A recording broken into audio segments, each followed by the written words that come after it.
This is about a woman, si Puring. Kasama niya yung asawa niya, si Narsing, which is Philip Salvador. Si Narsing is si Cecil Castillo.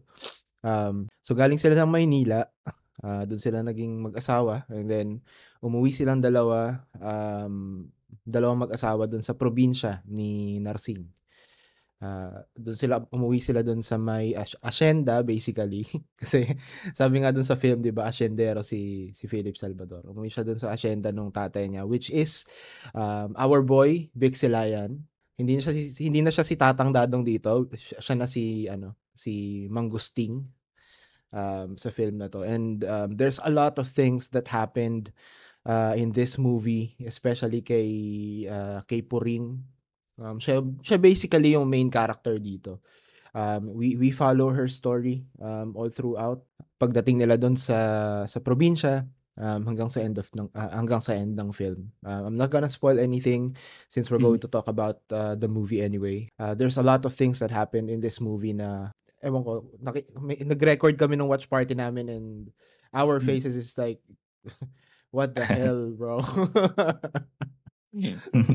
Sa movie na 'to, talagang, na-capture yung yung 1930s, or from that decade.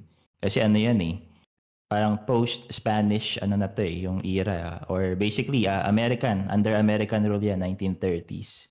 So kumbaga sa Manila nandiyan na yung western influence, unti-unti ng, kumakapit sa kultura natin. Habang sa probinsya, parang medyo naiiwan pa sila, nandun pa sila sa Spanish culture. First Go time ahead. ko makanood ng yung early work ni late director Marilu Diaz-Abaya. Kasi yung mga napanood ko, yung mga later works na from the 90s like Rizal and Muro Ami. Di ko akalain na parang ganito pala yung style niya nung parang sabihin na nating parang edgy days niya siguro to.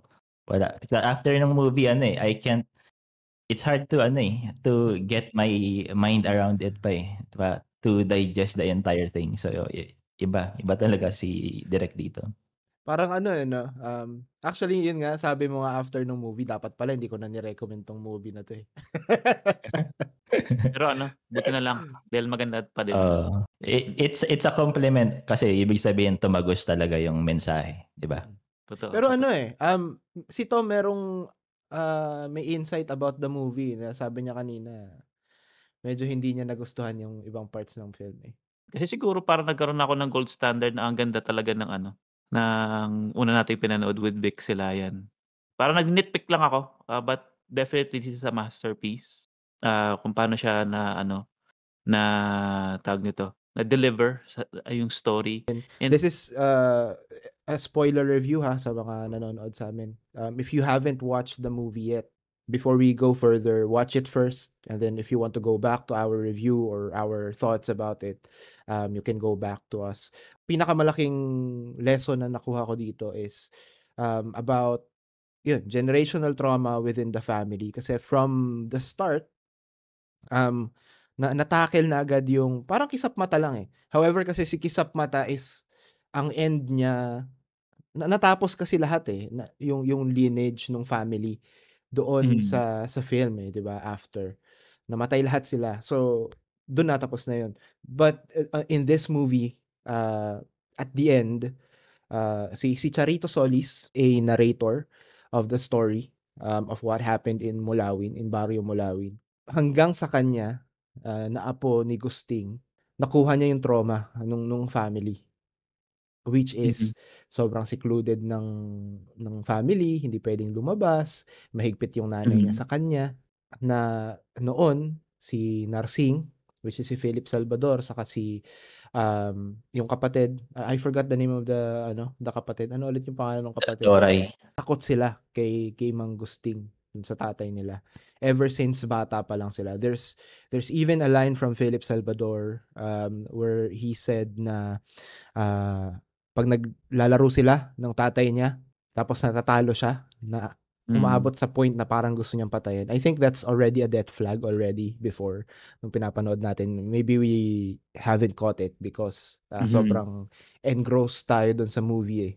sobrang engaged tayo sa mga nangyayari. So kayo muna, about the cinematography and sound design of the movie. Yeah, I wish I could point them all out, pero siguro mako-cover niyan after ko. Kasi ang dami. Siguro sa umpisa pa lang na scene kasi bright environment nung pauwi na sila sa Barrio Mulawin. Yung sinalubong na bago sila salubungin ni nila Mang Pekto. Siguro dahil na rin sa pag-restore ng ABS-CBN. So shout out to them. Good job. Kasi parang nagmukha siyang bagong movie. Tapos yung scene na parang nagmura yata si si Vic Sarayan dun. Tapos Yung sabi niya na yung sabi niya na, "Punyeta Elena, bakit mo ba ako iniwan?" Oo, 'di ba yung mahangin, gloomy yung weather, yung sumasabay sa hinagpis ni Mang Gustin. So, yun, cinema talaga. And then yun nga yung nag-uukay si Philip Salvador gamit yung axe habang nagdadasal ng Latin yung pare. Tapos in contrast to that, may nagbabanda sa paligid. Siguro hindi ko magets yung behavior ng mga ibang characters doon, siguro mga kapitbahay nila. I thought they loathe Mangustin, pero siguro nga may pinagsamahan sila kaya umiyak na rin sila. Yung montage sa part na yon na astig yun.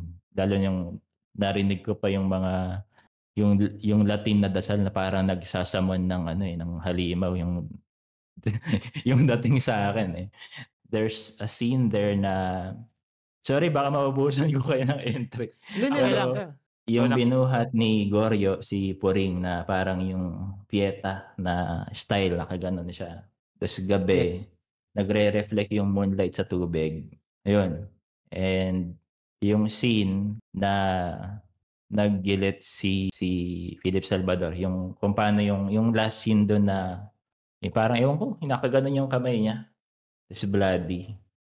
Parang yung gore part, na-appreciate ko din yun.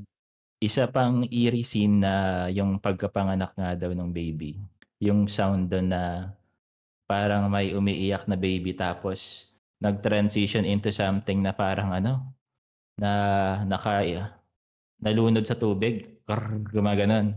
May silhouette sa tubig nung parang hindi naman to baby, parang Bahay malaking daga. bata yun. Yung Oo, parang bahay yung bata. Oo, bahay bata, ganon. Pero mukha siyang creature na something. Kaya parang mas nagmukhang creepy sa akin. Given those, like scenes, nakita ko talaga yung care ng team nila, ng director, cinematographer, editor, na talaga mag-produce talaga ng mga artistic na eksena. Hindi siya yung masasabi kong lahat perfect. Kasi yung sa yung sa Maisan parang nakulangan ako dun Siguro hindi rin nakisama yung tubo ng mais parang masyadong mababa Yung isa may part dun Mas okay hindi sana masyadong kung wide, no? Oo, yeah. Oo, masyado kung mataas sana. Oo. Sa cinematography, yeah, the best. Dahil nga sa mga sinabi ko, I'm gonna give it 8.5 din sa cinematography.